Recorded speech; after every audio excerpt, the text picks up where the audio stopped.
Hello and welcome, everybody. The free agency of the NFL has started.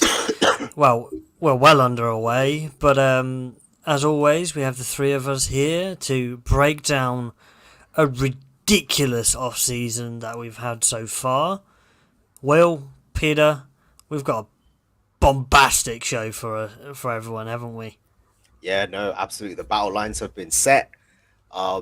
Man, whatever happened this last season has obviously sparked a lot of teams to make a lot of interesting moves, a lot of aggressive moves. So it's going to be insane to talk about how these transactions are going to make ripples throughout the league in years to come, not just in the season that's about to happen. Like, there's a lot of things that are going to transform the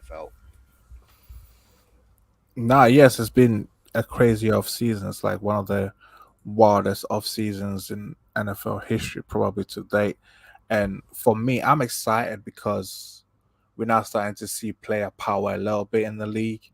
So that's what I'm excited about.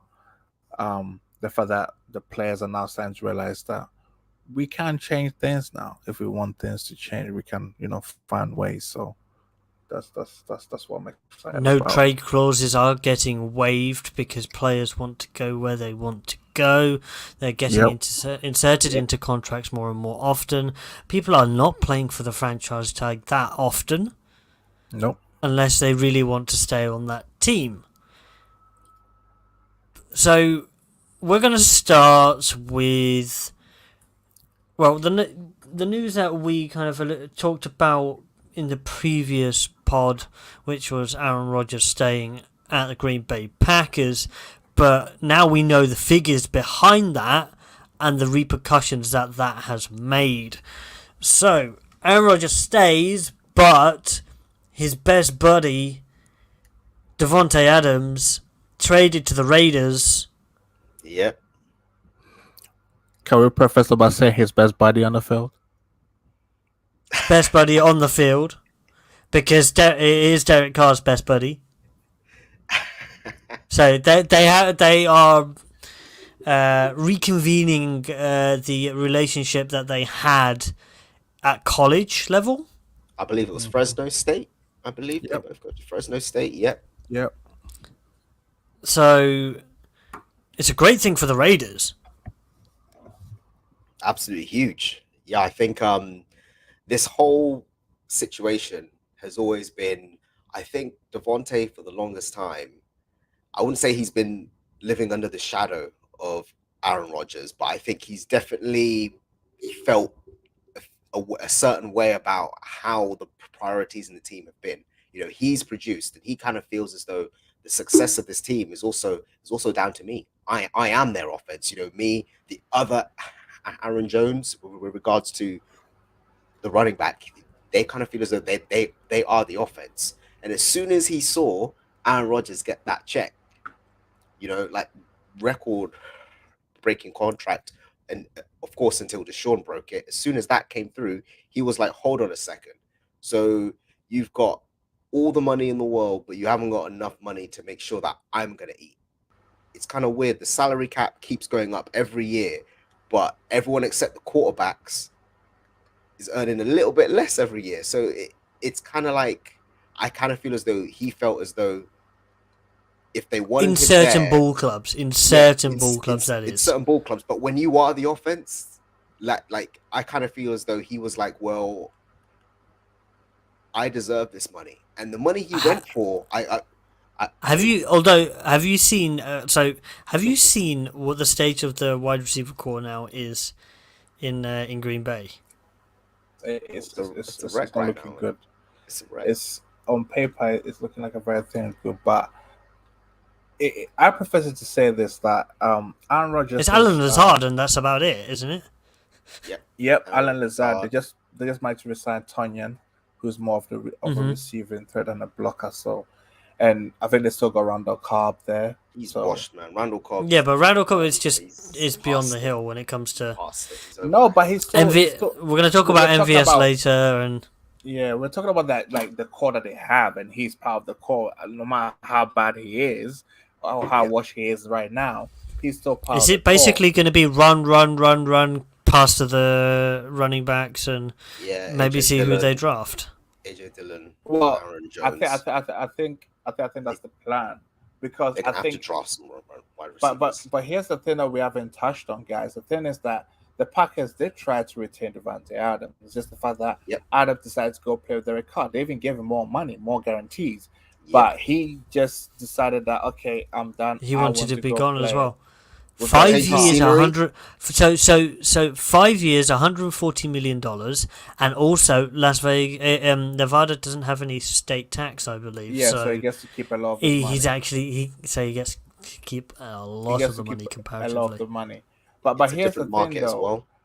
Aaron Rodgers is 37. I don't know whether he's 37 or 38.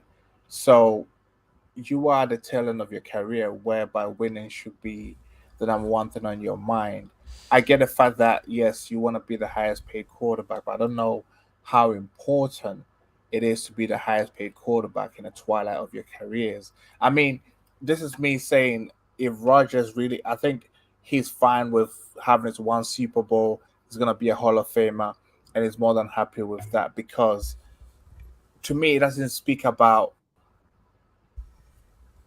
ambition over money, because we've seen veteran quarterbacks towards the twilight of their careers give up a bit more money just so they can win. I mean, Drew Brees tried to do that with the Saints. Unfortunately, they materialized in them actually making it to the Super Bowl. And not seeing that from Rodgers, I think it's a bit disappointing. I think that also played a factor in Devante Adams decided to be like, look, I'm going to go and play with Derek Carr because you just took a huge chunk of the money. He's taken so much of the salary cap that it's just like, it's what, 50 million a year? That's ridiculous. The thing is, I would have understood it if Aaron Rodgers was like 25, 26 now, because when you're young, you want to get as much money as you can in your young years. But when you are 37, 38, and you've made a lot of money, it's not like he hasn't made a lot of money.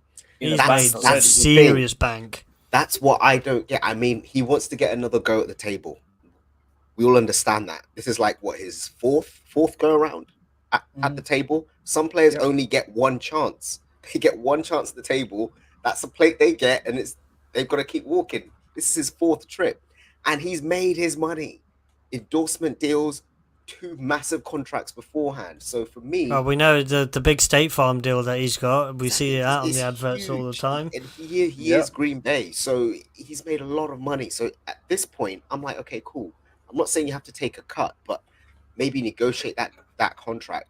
Have certain things in it that will allow for you to go after free agents to help you win a championship. I mean, maybe deep down inside, this is Aaron Rodgers saying, I know I won't win it all again, but I'm just going to make sure I'm comfortable. Maybe it's not what we want to hear, but I honestly think this is him mentally giving.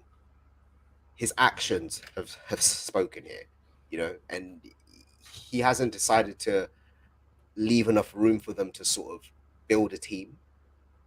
He's taking everything, and I think that basically says, I'm going to ball out every year, but we're not going to win a championship with this roster. And he's okay with that. It does seem like that now.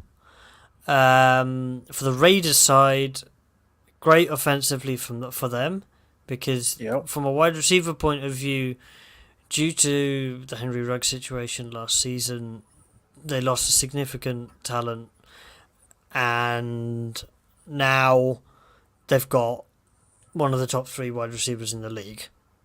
Absolutely. Without doubt. On the defensive side of the ball, they signed Max Crosby to a giant deal, and then they went out and got Chandler Jones. Yep. Now, from a defensive line perspective, that Raiders team seems is gonna do something. It did something last year because they had Ngakoue and Max Crosby, but it's still gonna do something again this year, especially in that division when they need to do something. Oh yeah, absolutely. I think in effect, the AFC West, or at least on paper right now, is looking at the best division in football. But the Raiders, they added pieces to compete. They were just not gonna be. I think people earlier part of the offseason due to the other moves that happened, we're looking at them as the third best, but they're no longer the third best team in the division, or the fourth best they were looking at. But they're looking at, we want to compete, and adding Chandler Joe's a Yeah, huge boost for it them. did look like they were going to be left behind by the rest of the Yep. teams, but then they're like, no, we're still here, guys. Yep. They made sure that they're still gonna compete in a division, and I get why they made the moves. I get why they are competing, because they're in Las Vegas, and Las Vegas is similar to LA, whereby those type of cities you have to maintain a winning football team. I mean, your goal is ultimately to make the Super Bowl, but Mm-hmm. you need to produce winning seasons. And I think we've seen the Are they NFL that no, they're not hosting the Super Bowl next year. It's the year after, I think. yeah. Because obviously next year's your Cardinals Mhm. stadium. But perfect segue to talk about the rest of one of the other teams in the AFC West, and that is the Denver Broncos acquiring Russell Wilson. Ooh. And in the deal, Drew Lock, Noah Fant went in the other direction. So poor Noah Fant, he went from having Drew Lock as his quarterback to having Drew Lock as his quarterback. But the Broncos offense now, this is significant, and this is really significant because running back position, they're secure. Wide receivers, they're secure. Tight end, we may see some movement in the coming weeks, or maybe in the draft, but they can compete, and they can compete really well now. Yep, and that defense they already had there in place. I believe, who was it? Vic Fangio? I think I brought this up last week. He's probably punching the air right now, because as soon as he's basically shown the exit, they get the missing piece. This roster was already there. Like, it had the defense, it had the playmakers on offense. They just needed a signal caller that could carry this team. And now they do. You know, Russell Wilson can not only extend plays, he can create them. He's a ring general. He's been proven, and he's gone to an organization that he's going to be able to have some say. So they brought him in, and as a QB, he's not going into a team where he's basically just got to get with the program. No, he's earned that respect in the league. He's going to come in there, and they're going to run the offense that suits him. You know, and I think it's going to be an electric offense. A lot of the teams that division is so competitive right now, and I think a move like this is how you sort of solidify yourself. It's great to see that Russ is still trying to chase a championship. A lot of QBs now would have coasted in their career now, but he's someone that says, no, I deserve greatness. I am great. I should be on my third ring right now, and that's what he's going to go out and do. He's going to help correct the mistakes that happened in Seattle. Guys, can you imagine if he wins a Super Bowl for Denver? He finally exercises the demons, and he can move on. You know, And so this is huge. he wasn't the only piece that they added. So on the defensive side of the ball, Randy Gregory went over from the Dallas Cowboys, and that just buffs up that defensive line even further. Because Randy Gregory had a good season last year for the Cowboys, despite having a poor start to his NFL career. Correct, Peter? Very poor Yeah, start. absolutely.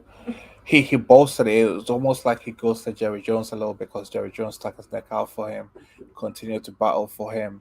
But then when it comes to players, you can't cheat them in the contract talks, and I think that's what happened there. But he's going to be a huge boost to the Denver defense, because he becomes complementary to Bradley Chubb, because now I think it will help him. He might even put up Yeah, because we haven't better seen the numbers best than of Bradley last Chubb, year. have we? Because of the injuries that he's had. Yeah. And he was touted to be one of the big things coming out of that draft, because all that conversation for the Colts actually back in that draft was, is it Big Q or is it Bradley Chubb? Yep, absolutely. And I think it gives Denver the ability now. It's almost like pick your poison with defenses, because you can't double both of them. You go just double one. And I think when one is doubled, the other person gets to eat.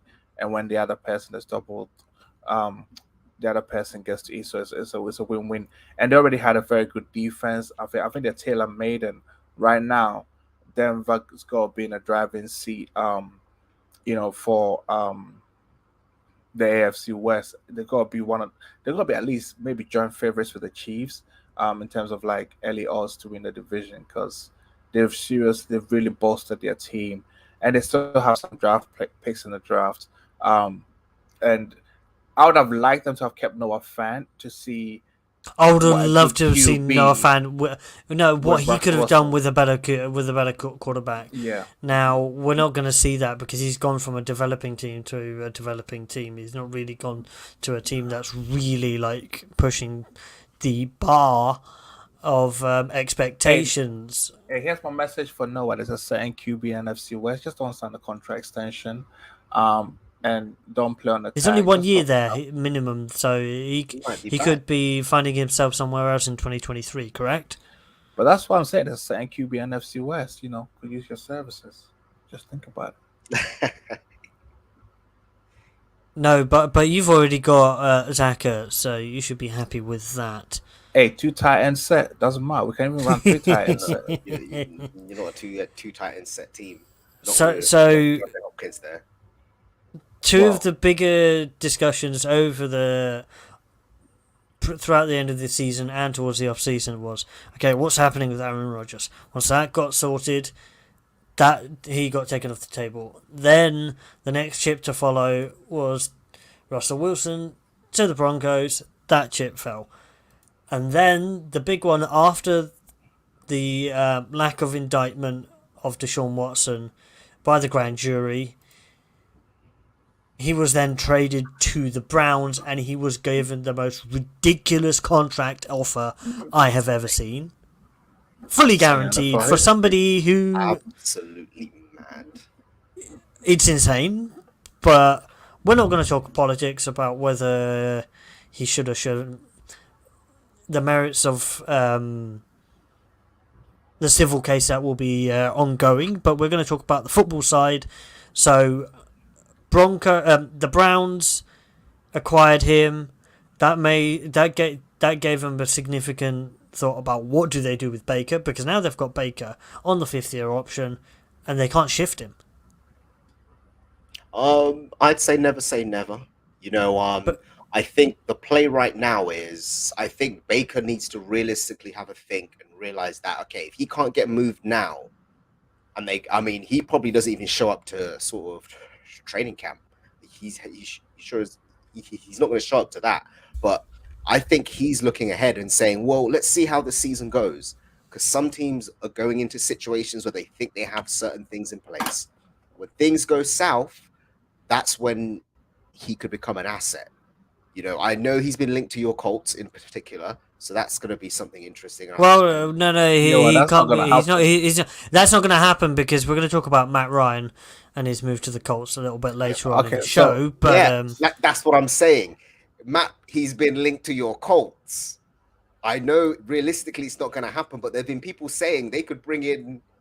we can't have two quarterbacks. We can't. No, there's no way that's happening. But that's what I'm saying. Like, we'll see how Well- the season goes.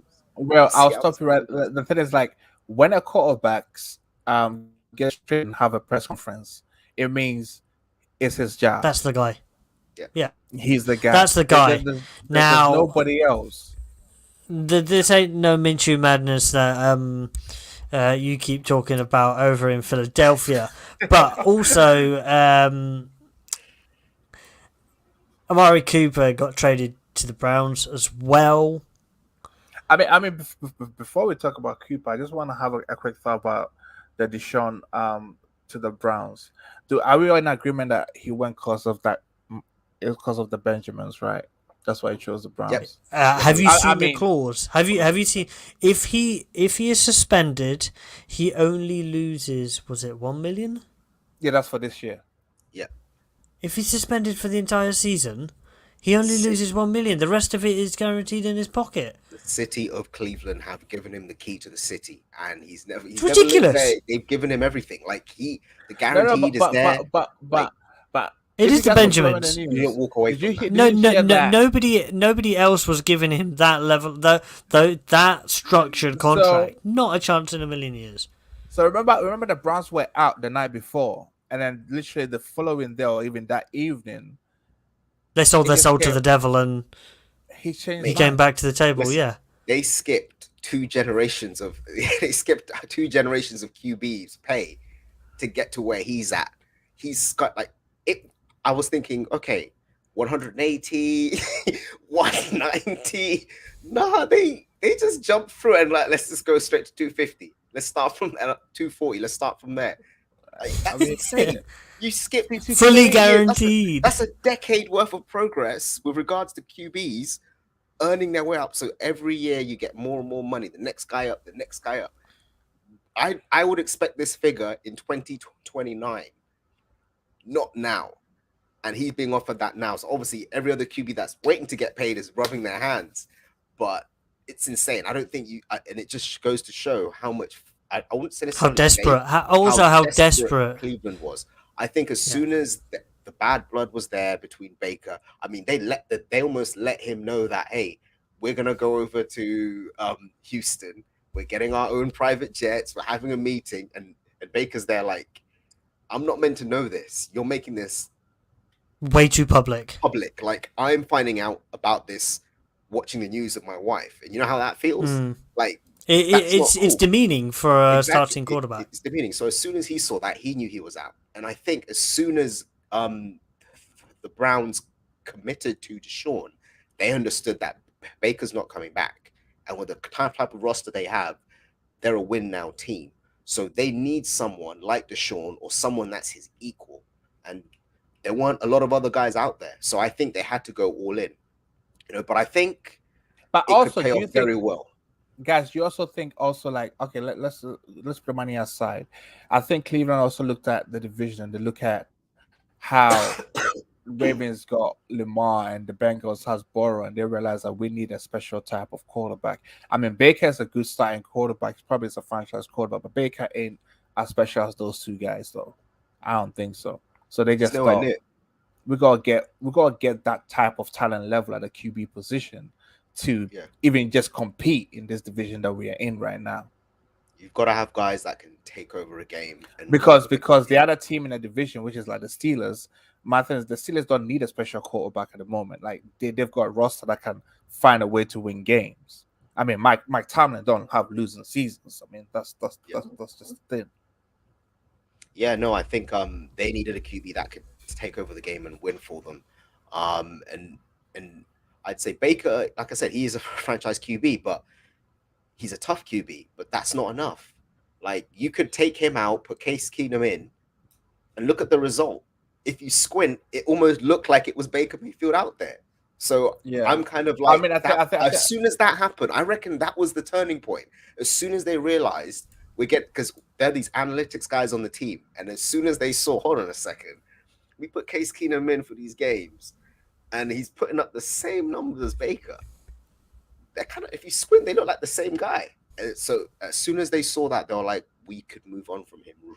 Realistically. Although they did basically play Baker towards the end of that season when he had basically one arm on one shoulder. Yep. He was half a human being. They didn't force him out. But there. I also to play. But so I also blame Baker for that. Like if you're hurt, just his toughness.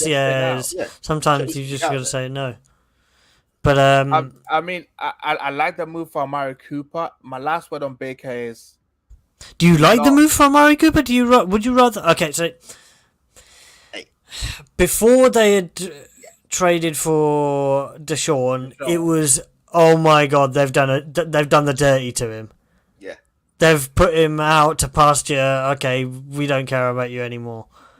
But now Deshaun's there. Okay, we don't know if Deshaun's going to be playing next season because that's still up in the air. That's a perfect segue into what I was about to say, which is like Cooper going to the Browns is a shrewd move because Amari Cooper is a sort of receiver. He's quiet. He thrives in situations whereby there's not a huge onus on him because right now he's the de facto wide receiver one. He would do his job. The huge onus is on the running backs there. Exactly. So that offense caters to Amari Cooper. So he just go make sure he's making the catches on third and long, third and short. Like you're getting those third down catches, and they've got a very good offensive line. Exactly. I mean, their roster is quite good. They've got a very good roster. set to go. My advice for Baker is that come to training camp because it's likely Deshaun Watson is going to get suspended in the early part of the season.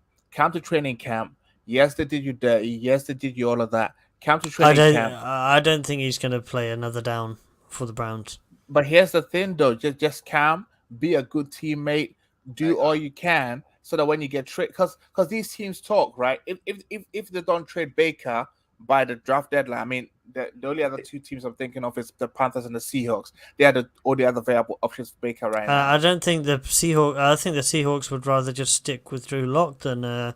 I think everyone knows Baker's MO now. So I think every team knows that they're not expecting him to be at camp. Like everyone knows his character. Well, I'm not saying that is his character, but everyone knows Baker Mayfield's MO.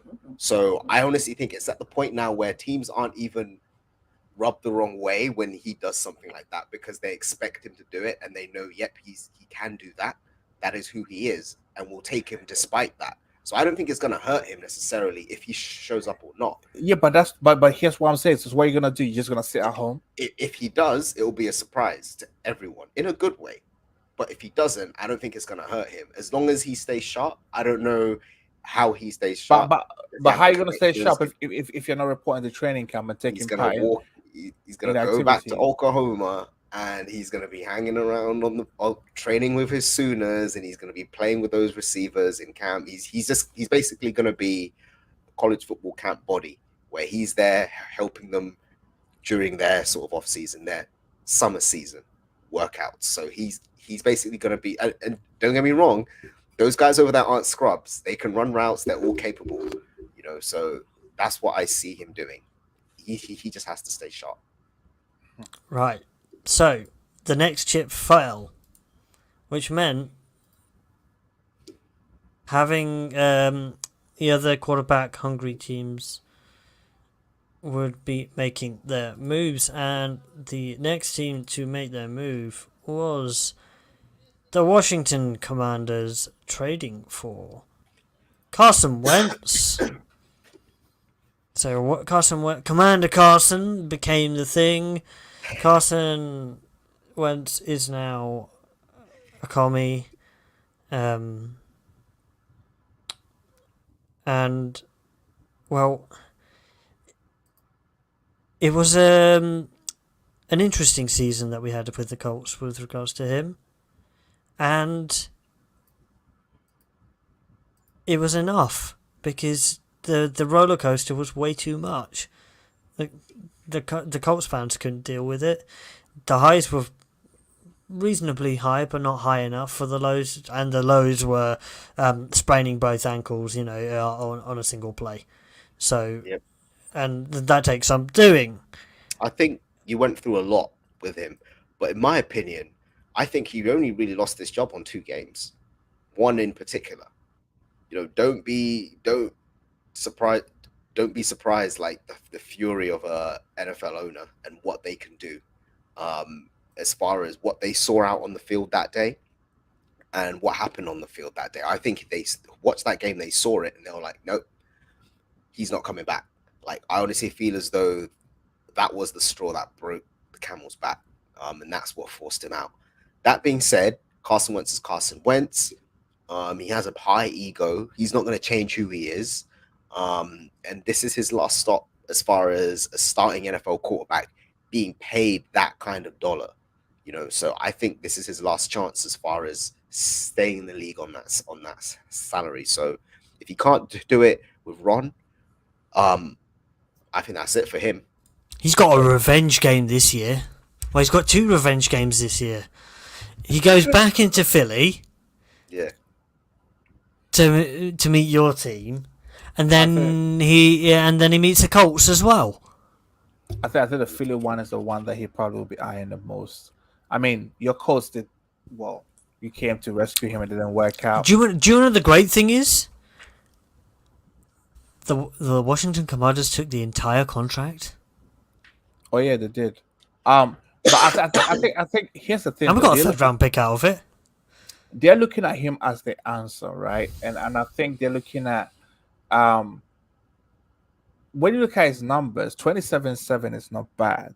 on the season, but But they masked masked a lot. It masked a lot because what it was is towards the end of the season he didn't play. He didn't perform when he needed to. When he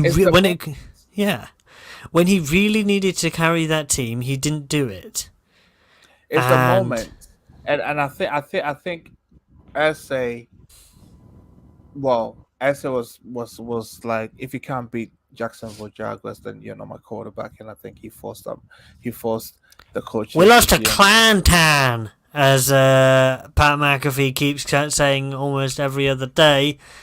And when you lose to Clowntown, you don't deserve to be the quarterback no more. But here's the thing, though. Listen, in a key game, in a win and in game, but yeah. Peter, I'm gonna give Carson Wentz a slight chance. You know, he might be good with the Washington Commanders. He might be good with the Commanders. You never know. Like, hopefully, Scary Terry could, help Carson Wentz. There's a lot of upside, but he's gonna throw the ball up to him and just hope at times. Yeah, bro, give it a lot.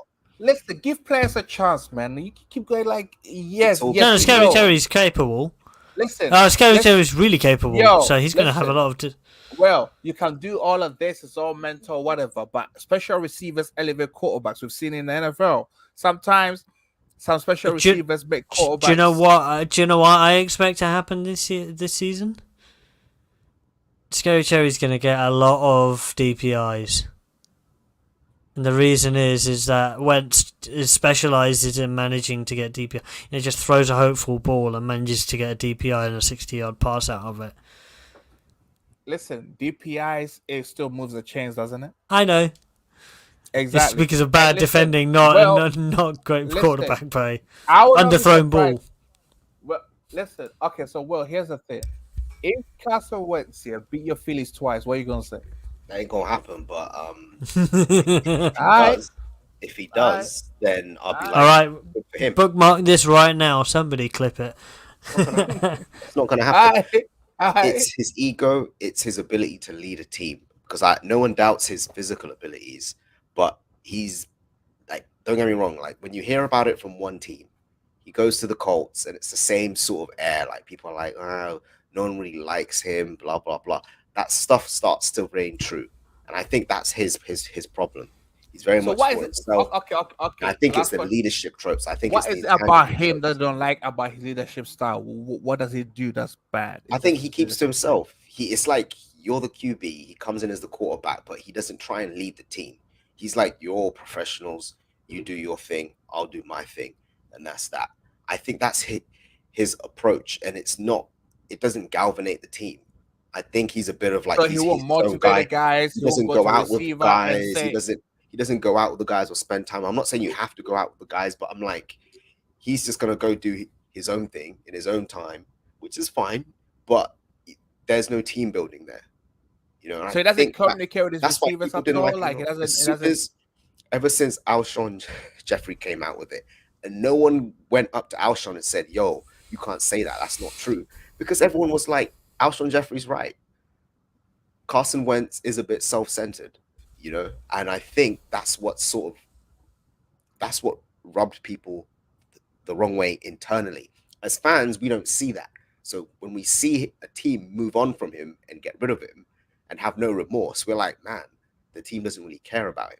But no. I think they know that, well, he's an issue outside of the football field, not in a bad way in terms of like his behavior, but he hasn't got those leadership intangibles.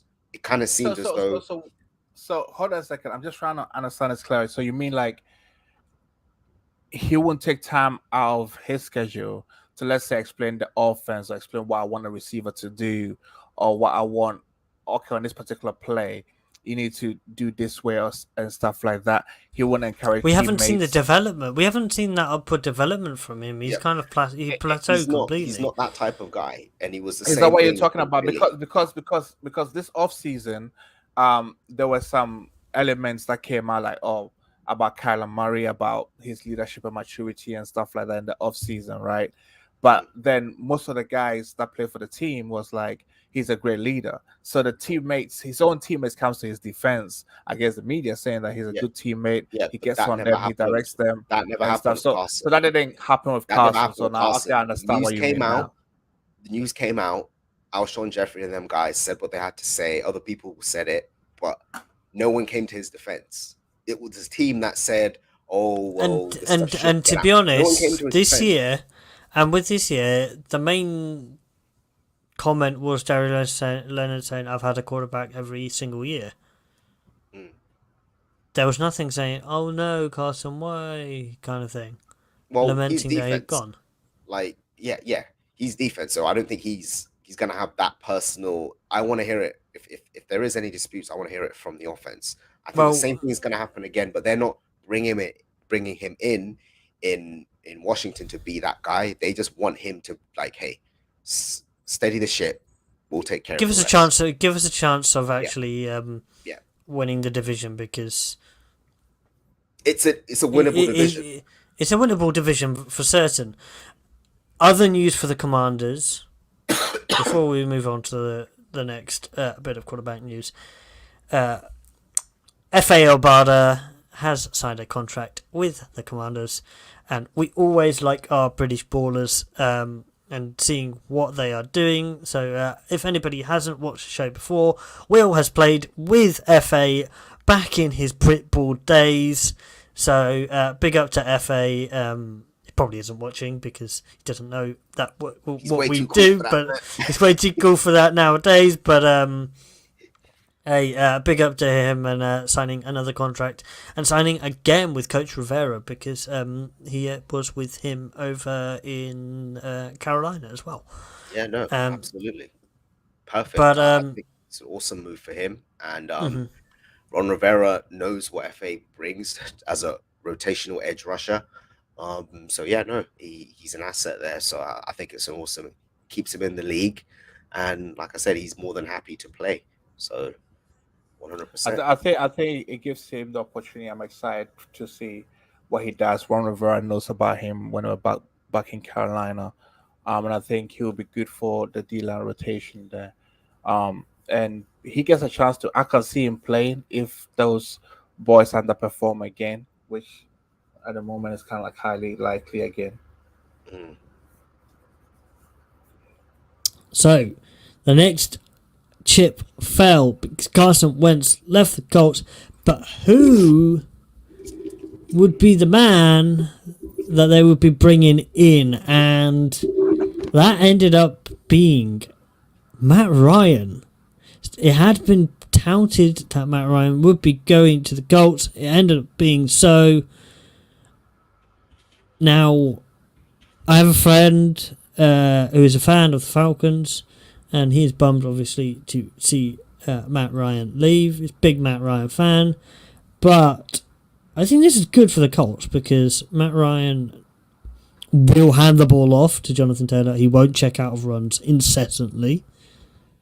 It won't be about his ego, about him proving to everyone how good he is, because we know he's capable of getting to the Super Bowl. Okay, they blew the most ridiculous lead in that Super Bowl, but they're capable of getting there.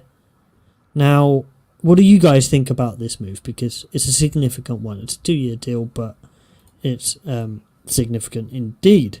I think it's great, and right off the bat, I mean, it's going to sound like a shot at Carson here, but you're already going to have a much better leader in that locker room, and you're going to have a much better... It's not a shot at Carson, it's the truth, though.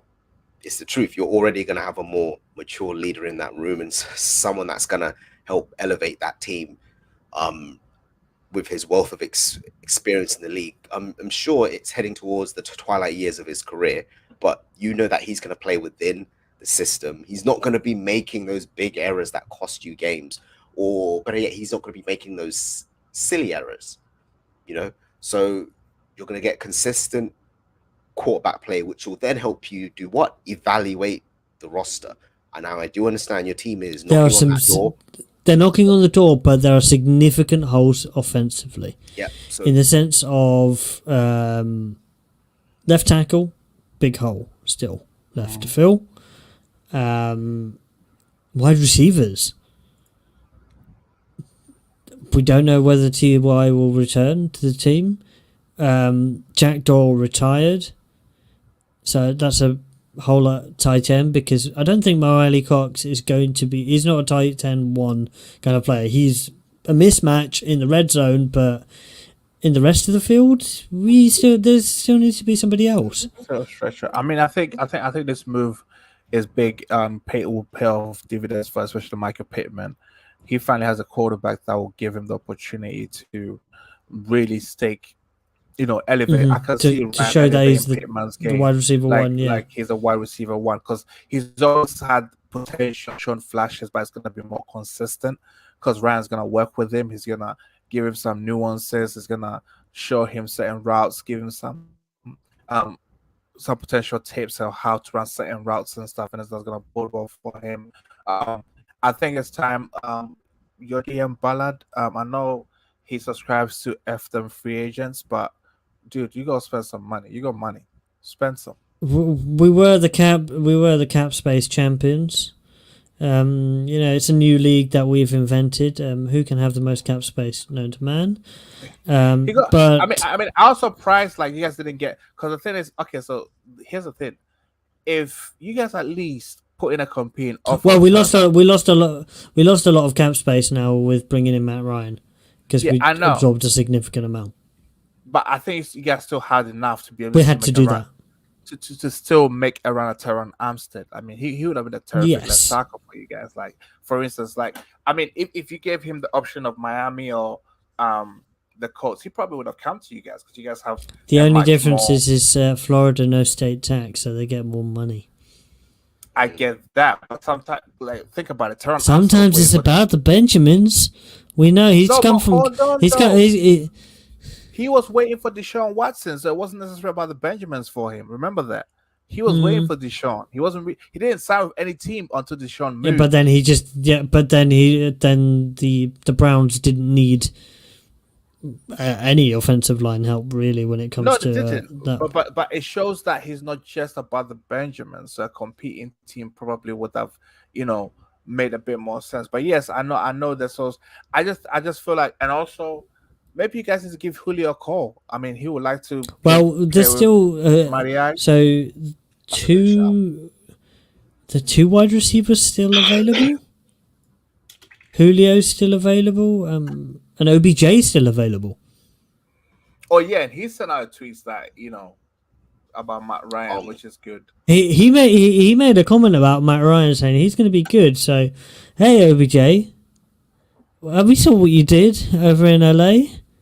Come sprinkle some of that magic dust over in Indy, because I was more of a believer of that OBJ was extremely talented, but it was more of a problem. But when you put him in the right locker room, it doesn't matter. Yeah, he's gonna ball out for you. 100%. I think the old immature OBJ is gone. I think he's a focused guy now, and you can see that. When it comes to football, he wants to win on the field. He's there for business. Like, he's not there to sort of mess around like he was earlier on in his career.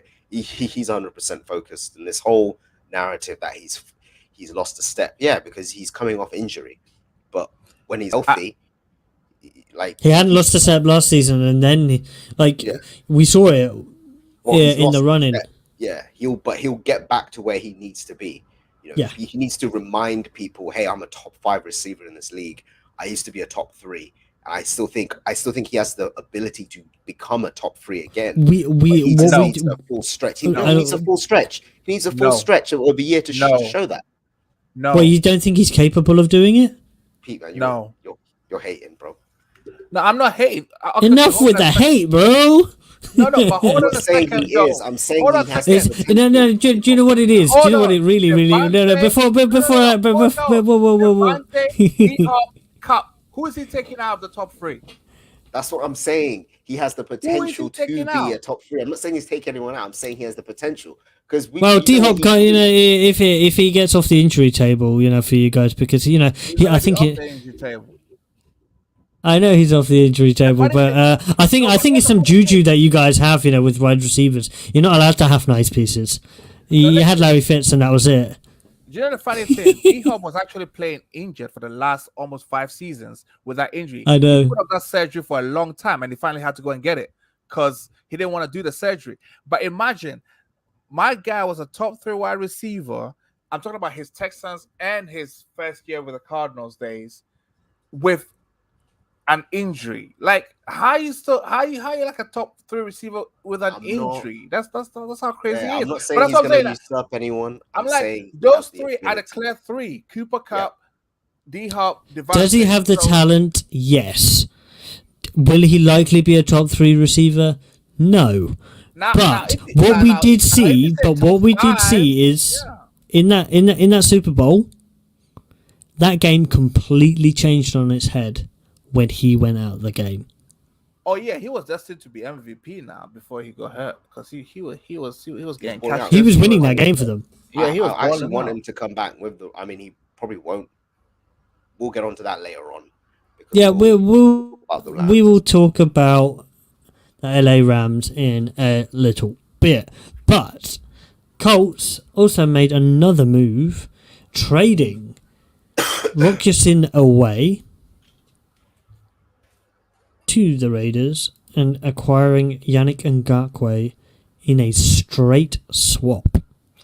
It's a big move for you guys. I actually like that move.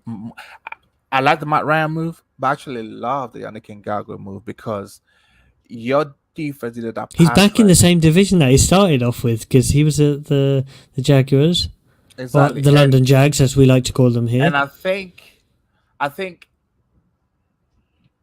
your DT DeForest Buckner is going to be a godsend for Ngakoue because Buckner is gonna eat up double teams. It's gonna free Ngakoue and the rookie that you guys He's gonna drafted last year. he could have a real.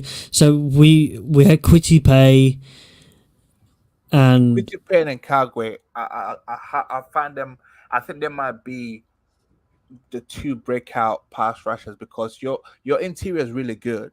You just needed another edge piece to make sure that the focus is not on them double teaming one of the edges. Now they can't double team. It's like a pick your poison. Like you can't double team either of them all day because then the D tackles eat. so most of you wanna eat. when you consider it's so in that same draft we had Quitty Pay and Dayo Odeyingbo. So we've got 2 young players, a defensive end, and we've got Yannick Ngakoue as well, who is, well, we saw what he was able to do with Max Crosby last season, and the team was crying out for defensive end help, Yep. a pass rusher, because that's what the Colts were needing, because there's only so much DeForest Buckner could do. Now there are other needs that need to be addressed, as I said, on the offensive side of the ball. And Rockyasin had probably had his best season at cornerback, so there's a hole left there because he was almost shut. Towards the end of that season, people couldn't throw the ball on him. He wasn't. That's true, The passer rating against him was very, very low. The thing is, I trust Ballard to replace him. I mean, he was good, but I trust your GM as a draft GM. I mean, he's able to find guys in the draft. It's unbelievable. Save for the QB position, which he hasn't really tried to look at, but all the other positions, he's very good at filling it out. So was it Brandon Fackerson was brought in at corner as a free agent, but 3.8 million, so nothing significant. Hey, Jarvis is still available. Jarvis would be a good Colt as wide receiver 2 to Pittman. Jarvis Landry, I think the difficulty with that is that I He looks don't like a know. Colt kind of player to me. Yeah, I think what we need is I would prefer us to go for somebody like Julio or somebody like OBJ. I think it's that level of echelon of player that we need to try and get hold of, because Colts don't have a first round pick because, well, Wills Eagles own that, but wide receiver draft class is very deep, so Yep, it is. we never know. It is very deep. I think we are starting to approach the point whereby some of these veteran receivers might have to wait till after the draft now. I think OBJ will go where he wants to, and I think it's a lot of him seeing what's going on, because the whole picture of we haven't even painted the full picture at the moment on this pod because there's so much left still to discuss. So, to move on slightly, Atlanta then had a hole, but they immediately filled that with Marcus Mariota. See, he is finally getting a chance. Finally getting his chance again in the league. I think it's great because he's a talented player. We've seen it. And Will's muted and he doesn't realise it. Oh, yeah, I agree. I just realized there. Thanks for reminding me. But yeah, I'm happy for it. It's finally good to see what he can do on a team with a fresh start. You know what I mean? So before, I mean, he's had his time to sit back, be the backup. But I've actually wanted to see. I always say he's had the physical tools, but sometimes if you land in the wrong organization, the wrong timing, it can kind of put your career on like a crash course. So hopefully he can get almost like a fresh start and a rebirth as a QB. That's going to make people sort of look at him the same way they look at Ryan Tannehill, for example. The guy that took his job. Yeah, the guy that took his job. So I think it's good. It's good for him. So I look forward to seeing what he can do. And hopefully he shows us a different side to Marcus Mariota. And he has a good chapter 2 to his career. Yeah. The only thing is he doesn't have a wide receiver to throw to. I mean, well, he's got Pitts though. And Pitts is a very good weapon. Yeah. Calvin, if he returns, but no, Calvin's banned for a year, so banned for a year, yeah. Oh yeah, true. Listen, he's got Pitts. Pitts has a huge catch radius. And Cordero Patterson has returned for a season again. Exactly, and he's a versatile weapon for them. I mean, I look at Marcus Mariota as a guy that it's injuries, man. It's not even about. I think the Titans would have. It's just that he used to get hurt so much, and that has been the biggest thing that's derailed his career. I just hope that with Atlanta, he finds a fountain of youth somewhere whereby he can stay, injury free for like a whole season and really show what he'll be able to do. And not many people can throw a touchdown pass to themselves in the playoffs. Oh yeah, that too. Like that too, because he's just that's a special ability. Because when I look at Marcus Mariota, his second year, he had 26 touchdowns, 9 interceptions. That was a good trajectory. And then considering he's a very mobile quarterback as well. It's just injuries, and I just hope that with Atlanta, I like Marcus Mariota. I just hope that he can have a solid year. I mean, numbers wise, I'm not sure if they're going to be able to win much, but if he can have solid numbers, I just hope that they do give him a shot instead of, but the QB class in 2023 is nice though. That is definitely the case. Well, the blockbuster moves didn't really end there. And Tyreek Hill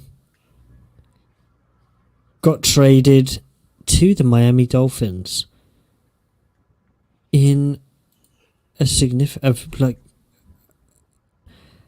did anybody see this coming? Did we see this coming? I mean, nobody saw Tyreek getting traded to the Dolphins, really? Yeah, I didn't see him getting moved. Not just that, but for the amount of resources they sent as well. Some organizations, but I wasn't sure it was going to happen. Yeah, some resources, some teams, in my opinion, I don't know what they're doing. I think perhaps after moving on from their previous head coach, Miami right now are kind of got their back against the wall. Although, new head coach, who's a brilliant offensive, a very good offensive mind. Yep. Well, that's what we've heard. We haven't. From what we've heard. Yeah. and It's always tough with wide receivers they've, because they've they're a dependent position. and, You and bring the him reason why in. I say this, Except Dion for the Tua is accurate. He's known to be accurate. He's not going to throw the ball a lot. They're just going to get the ball in Waddle and Tyreek's hands and let them work their magic. Let them use their speed. You brought in the same. I mean, listen, I get what you They're, mean. they're different players. They're different See- kind of players. I see. Okay, I get what you're saying, Adele, but I just hope that it works out for them, right? Because here's the thing, right? The Chiefs, they would have loved to have hung on to Tyreek Hill, but Tyreek Hill wanted more money. They didn't have the cap room, so they just went, Correct. okay, let's just trade him and let's just get as many draft picks as we can get, and then let's move on. Let's just try and get some receivers. And I trust Andy Reid because Andy Reid will find a way to get the offenses to be productive without Tyreek Hill. He can, modify the offense. But for Miami right now, they are giving Tua every chance possible to succeed. They signed him a very good left tackle who's been an all-pro, Pro Bowl left tackle. They got him Chase Edmonds. They added Raheem Mostert. They now traded for Tyreek Hill. It's almost like they're building a very like they have fast players. Chase Edmonds, a 4-4 guy. Mostert 4-3. Tyreek Hill 4-2. Waddle 4-3. So what they're trying to do, I think in the West Coast offense that Mike McDaniel maybe wants to run is gonna be a heavy rack system with those speedsters.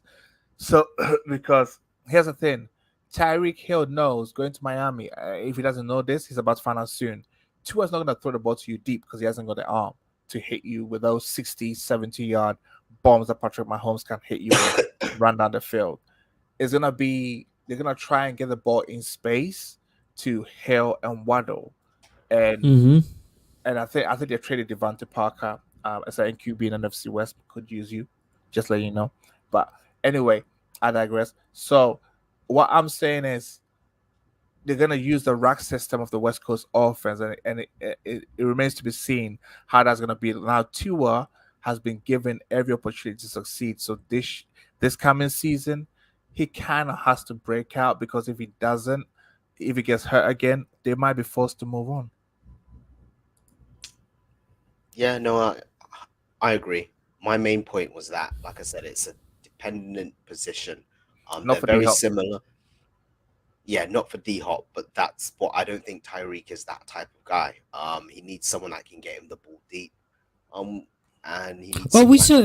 Last season we saw a difference. Yeah, because they played the rat game. They played that rat game.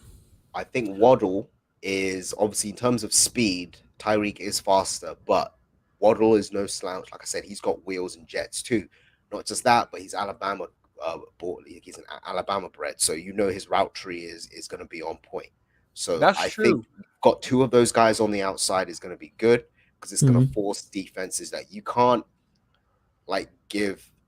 allow for plays to develop. Plus, if you get beat, you can't really double team both of them. Like one of them's going to get over. But here's the thing. So the key to defense is when they played the Dolphins this year will be tackle. Because if you don't tackle these guys, like we said, they're not gonna throw the ball. They're not really gonna throw it deep. If they're gonna throw it deep, it's like a busted coverage or like they're wide open, but then still Tua will miss because Tua doesn't have the arm strength. But that's what I'm saying. But what I'm trying to say here is that Tyreek Hill, like Dilly was saying, this past season the Chiefs did something which is like he is such a rare speedster in the fact that he can Well, they just did him in under routes and then just let him beat them to the outside because he's that fast. It doesn't matter.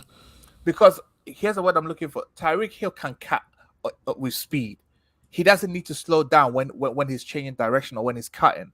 And a lot of these other speedsters, they need to slow down a bit. He's just so fast to the point where he's nimble. He's got that nimbleness in his hips. As in, like, yeah. He can cut and catch the ball in space without having to sacrifice speed. And that's what's going to play advantage to the Dolphins. So there's a great acquisition for them. Now, they're in a tough division. This move they are, but the Miami means business. I don't think I wouldn't say contender, but playoffs is the minimum. Do you know it can't be the minimum? And the reason why I say this, well, firstly, we're going to talk about all the other moves before why playoffs is not the minimum for the Dolphins. So they've acquired Teron Armstead on a 5-year, $75 million deal. Huge deal for the left tackle, so that shores up that position. They signed Ogba to a 4-year, $65 million deal. They brought in running backs Chase Edmonds and Raheem Mostert, in addition to the running backs that they've already got there. So it's going to be a heavy run offense as well. Training camp's going to be competitive. It's going to be a very competitive training camp to see what's going on.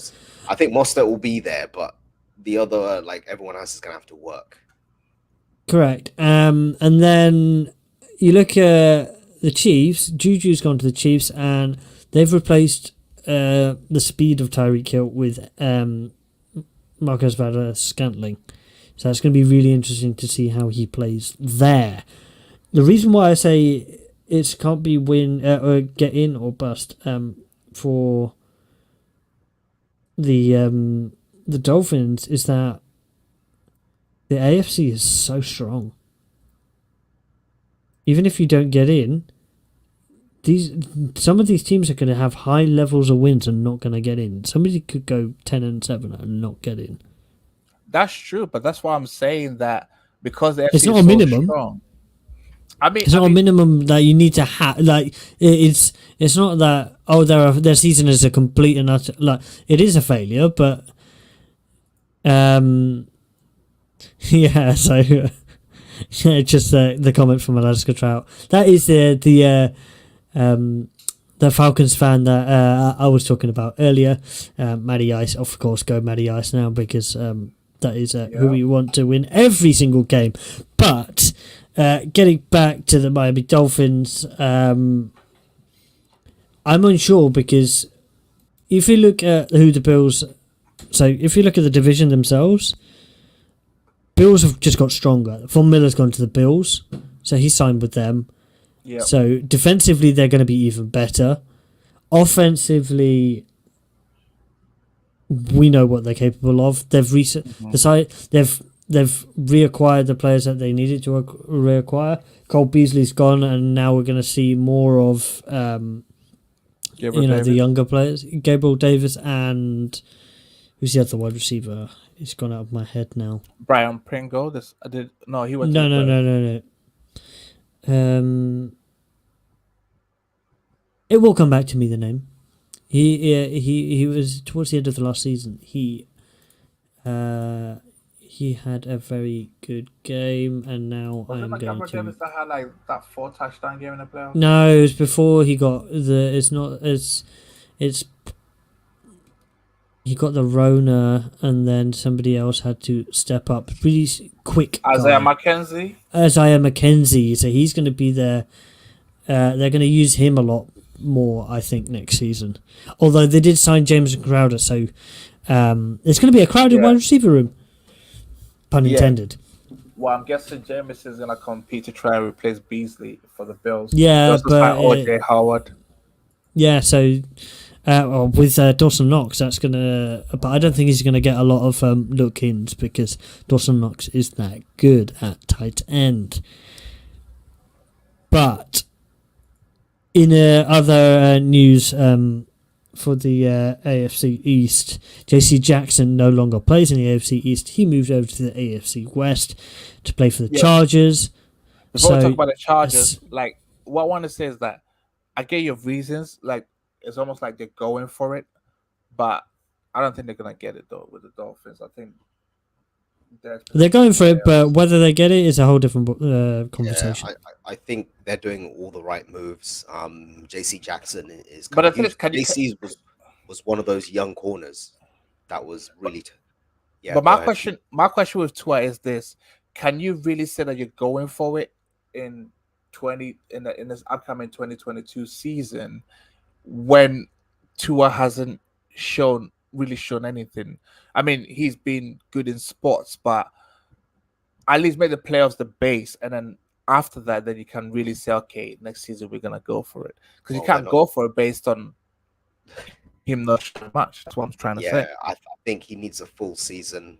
And obviously with the injuries and coming in and out of the lineup, that has been I an think issue. this is Miami trying to say that we're gonna put everything possible to ensure that you can play a whole season like injury free. That's why they've got Terran Armstead trying to decide Connor Williams. They're trying to give you as good as an offensive line as we can give you to see if you can be healthy for a full season. So if he doesn't produce, then they can be like, look, we tried. Now let's move on. Basically, that's basically it. Teams sometimes do this where they set themselves up to move on, not only in the coaching staff side of things, but also on the players side of things. Yeah, so I think you were talking about. Quick question. Dilly, are you a believer in Tua? See, I saw him in action live, and both me and Marcus were baffled by some of the throws. Oh, okay. Or what he was seeing. But then we just saw him realise in the second half of that game is, oh, I just need to pass the ball to Jalen Waddle, and he's just, just keep passing into him because he's just going to do something with the ball. What did you guys and think I of think his this arm year live, though?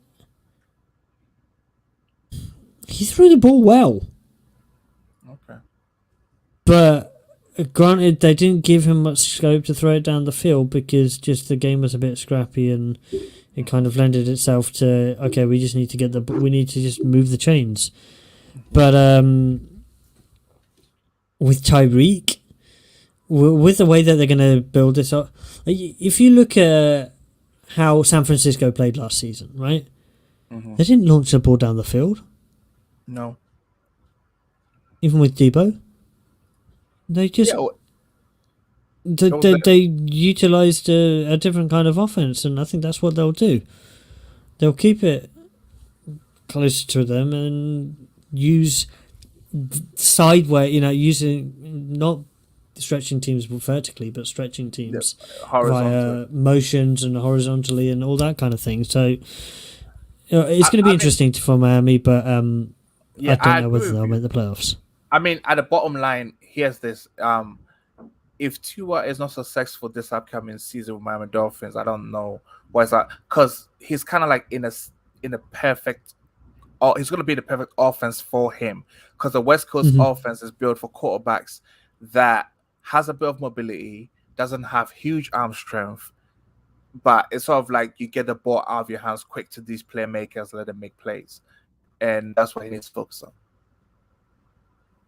Agreed. Well, now we'll move on to Allen Robinson. Yep. Oh, actually, no. We need to actually. Sorry, Jesse Jackson moving to the Chargers. Khalil Mack also going to the Chargers in a trade. So the Chargers really going for it, and this is what Peter alluded to earlier. They're really going for it in the AFC West. They are. And that team is stacked. They've also signed Gerald Everett as well. So he moved from LA to LA. So a really difficult move for him. The mover's going to have a really difficult job.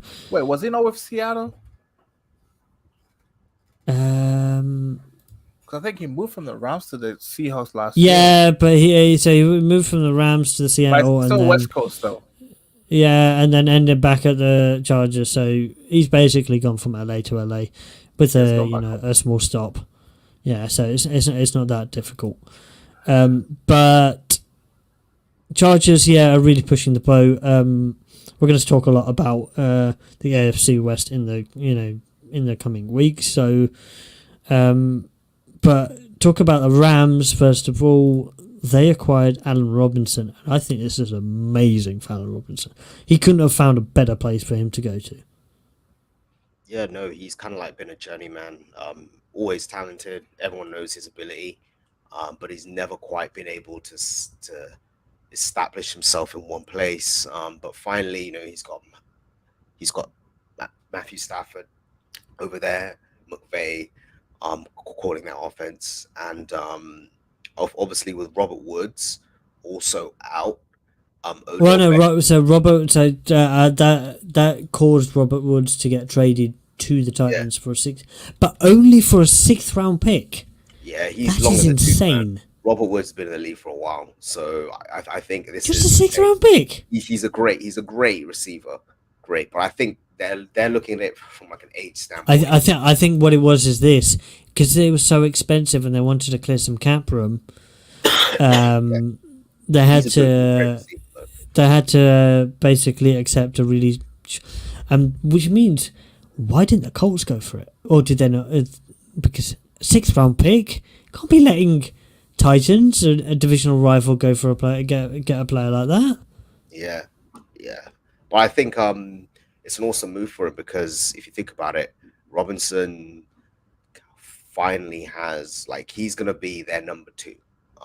Obviously Cooper Kupp, and some people are saying, I mean, I'm looking around and there's a lot of haters out there that are like, he's a 1-year wonder. He's gonna be the CJ2K of receivers. No, I don't think so. I don't think that's gonna be the case. Bro, I think he's we know what he's capable. Yeah. No, you don't do He's that. still going bro. I mean, wait, hold on a second. Quick thing. How much did Devonta Adams make? No, actually, Tyreek is not the highest paid. How much did Tyreek get the Dolphins? I think he's just short of 100. I think he's 90, earning around. No, I mean per year. Per year, I think he's earning a lot. Like, I will have to find that. I'm thinking. All types update. How long was the contract? 4, 8, 9. It was a 4-year, 120. 4-year, 120. 120. Yeah, so I think that's just under $30 million a year. Yeah. 52 million guaranteed. Okay, 72. Add sign. 72 million guaranteed total. Okay, Cooper Kupp is gonna stand 30.5 or 31. Yep. That's how it's gonna go. He's gonna get about 30.5 or 31. That's Cooper Kupp when his contract is up, which is at the end of the next season. He's gonna get that. He's gonna get that money. So I think it's gonna ball. I think this is a really good move for Allen Robinson. Which means he's a route runner. Yeah. He's gonna eat. He's gonna get numbers, and I think the Rams, they're loaded again, especially at the wide receiver position. And I think what makes him a fit for this offense is because he's a route runner. And if you're a route runner, you fit a Sean McVay offense. Like, they don't typically have speedsters per se. I think Jefferson will be their deep threat now, because they had D Jackson and they brought in OBJ. So it's a deep thing, and they don't really need sort of a deep threat. The way the offense runs, they need guys that are good route runners that can get yak yardage. And as we know, Cooper Kupp is kind of like one of the yak kings in the league, and can do it all. And Allen Robinson gives them another yak outlet. So it's gonna be a really good move for the Rams, and I'm excited for Robert for once he gets QB stability, which has been hard to come by for him in this league. And then, so, next piece of news for us to talk about. Peter's favourite player came out of retirement. And I'm sure he loved this moment. Yeah, no, I think But then, he looked at by the way, who needs to be in his division this season. I'm not surprised.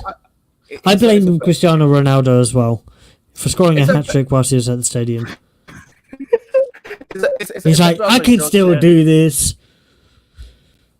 Like, pardon? Tom Brady's a bad father, man. No, you had to how go can there, you man. No, how can you spend 40 days with your kids and decide, okay, I've had enough, I'm going back to play football. You guys do whatever you want to do. I think everyone was over Drummond. I think the media. You spent 40 days with your kids, man. 40 days. You didn't even spend 3 months with them before you decide to come back. You don't need training. Just come. You can but come do you know how calculated? Do you know how calculated the announcement was? The announcement was just before free agency opened. Yeah. Right. So it basically said, it was on that Sunday, wasn't it? So it said to everyone, no leaks this time. He didn't tell no one, but maybe himself and his agent. Well, no. no, We he told saw. the We saw. No, we. No. Told Do you the know who he Bucks. told? Yeah, He told Cristiano Ronaldo. Oh, Oh He yeah, saw the that smirk. video, The smirk. The smirk. video. and he goes, "Maybe one more year." That was. wow. Yeah, maybe one more. It was These maybe guys- one more. Yeah, he was not leaving it to chance this time. Like I think he's learned from it, regardless of what happens going forward. He's not going to tell anyone if he's going to retire. Maybe the Bucks top brass, but that's it because they stole his limelight, and Tom Brady wanted to be the architect. So he was like, as soon as they stole his limelight, he was like, no. I'm going to retire, and I want to be the guy that spills it. I don't And want then to hear and then Fournette re-signed, yeah. Well, and he's going to have the got- lion's share of that backfield next year. Absolutely, he's a de facto RB1. They get Godwin back. They get they've Mike still got Evans. Evans. And They Gronk's have still lost. probably gonna come back. They have lost an offensive lineman to retirement. They lost. Yeah, and they Was lost it Alex Martin- Kappa as well to the Yeah, Bengals? to the Bengals. So They've got Shaq Mason though. I don't know why Belichick did that. Let's see how Shaq Mason plays because we know Belichick only gives you somebody if he knows the person's about to be washed. Well, Or he's or he getting rid doesn't of want to them pay early. them. mhm. Or he doesn't Or want he's to getting pay rid them. of them early. Yeah, like JC. No. Jackson. But in the case of, well, I think it's because he doesn't want to pay them. Because in the case, Yeah. I think J.C. Jackson will ball, and Chandler Jones also balled out when he left Patriots to the Cardinals via trade, and he's been productive. So I think it's two things: is it that I don't want to pay you, or I just want to get rid of you a year early because I think the writing is on the wall. And I think with Shaq Mason, it's more towards the latter that the writing might be on the wall. But we'll see how he pans out with the Buccaneers.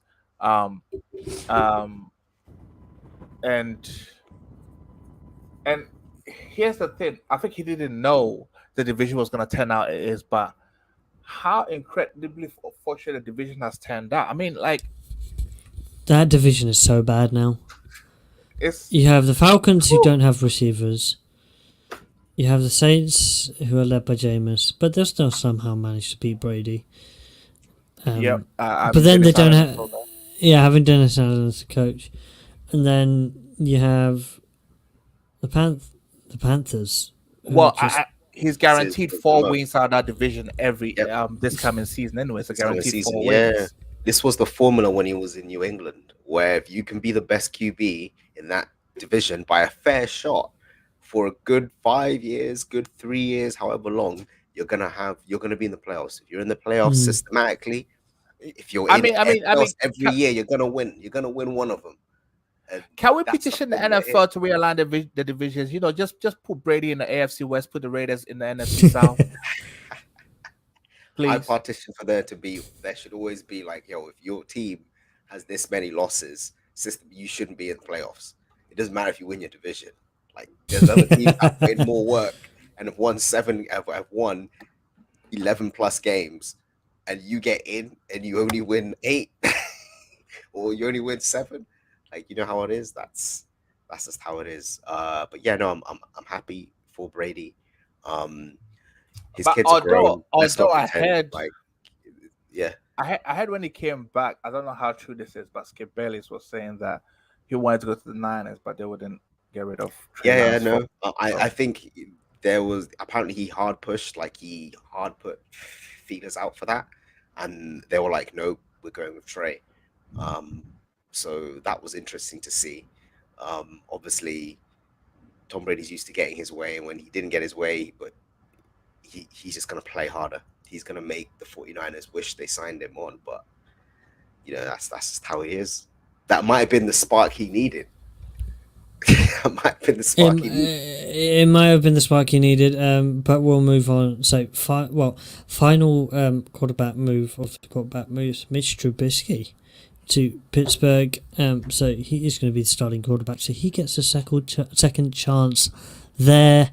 It's a 1 year deal, right? Pittsburgh are going to have they're going to have a difficult 2-year deal, but they're going to have a difficult time in that division.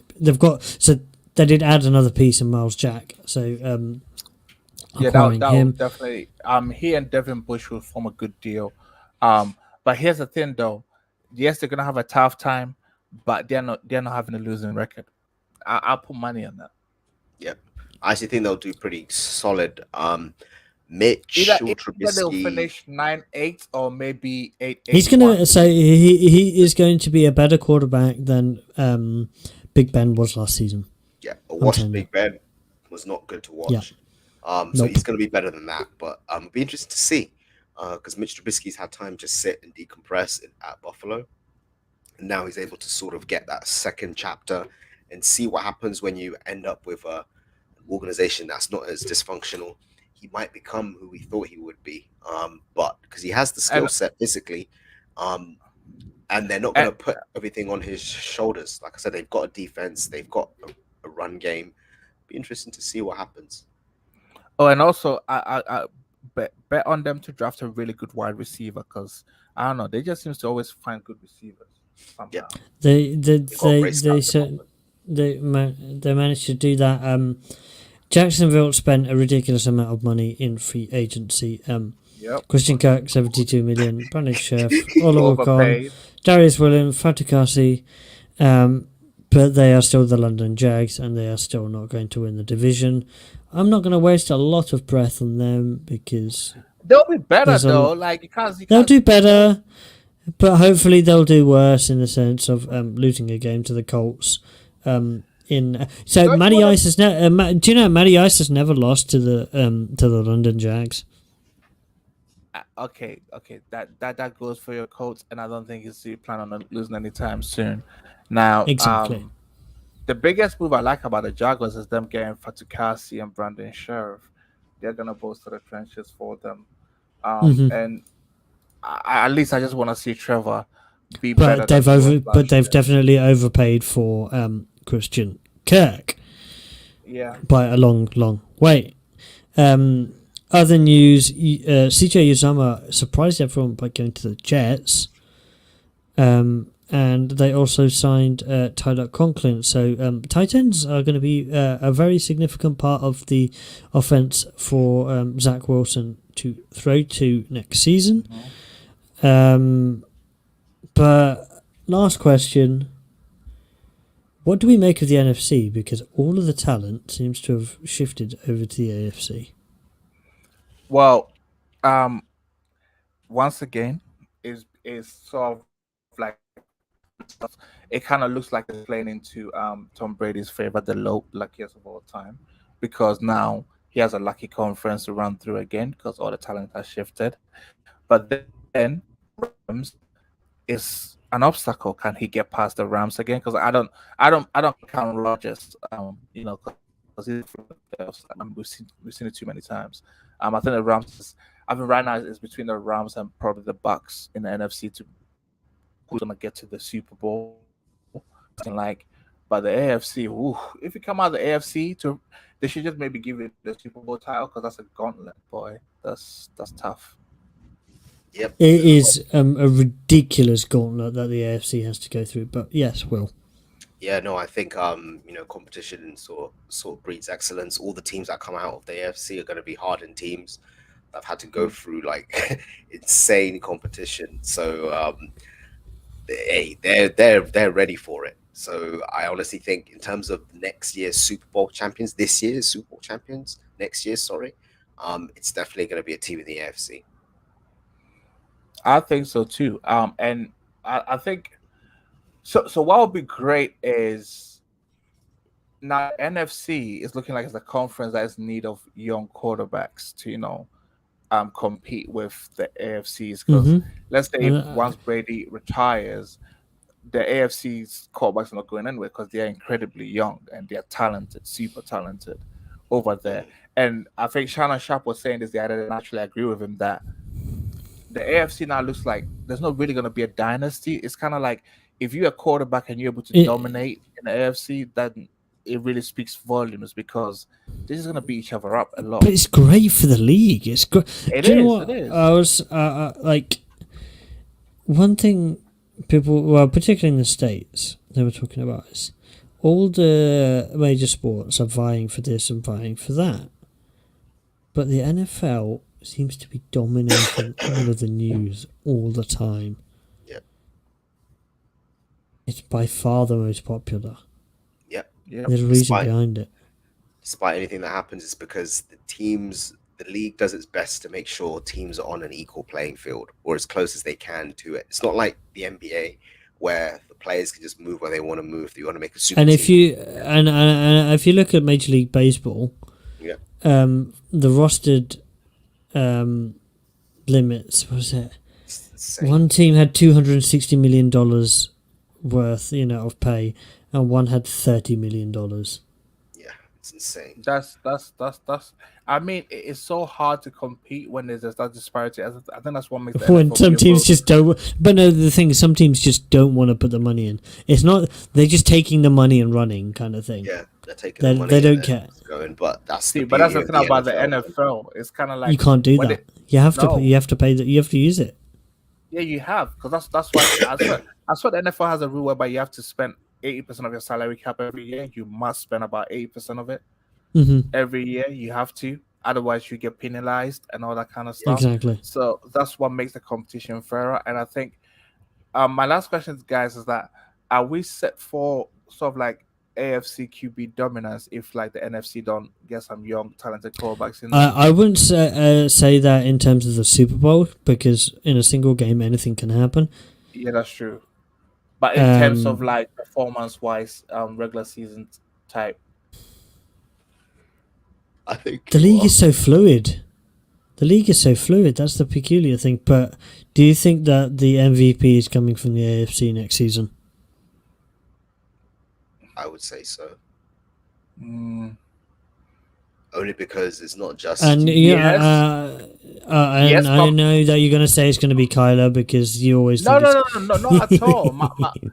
Actually, my only caveat to that is unless the Rams push for Stafford to try and get an MVP like the Bucks were trying to do for Brady, as in like he's won Super Bowl, so let's try and get him an MVP. So the Rams could do that for Stafford, but it all depends if Stafford will stop throwing INTs because he had quite a He high had some amount of INTs peculiar last games. year. He had some peculiar games last season. But I'll say Yeah, it's gonna be Stafford, really 'cause interesting. The Rams will try and get him an MVP. but to his resume. we'll have those predictions in August for you guys. That's the main crux of the news. There's been a lot of it, a lot to discuss, and now we have a few weeks till the draft, and we will have some draft coverage for you guys, and hopefully some discussions with fans of other teams as well. We will try and get those guys on board to see what they want from their teams. Absolutely. But aside from that, it's goodbye from me, goodbye from Will, and goodbye from P-Dubs at the bottom. We will catch you next time. Peace out.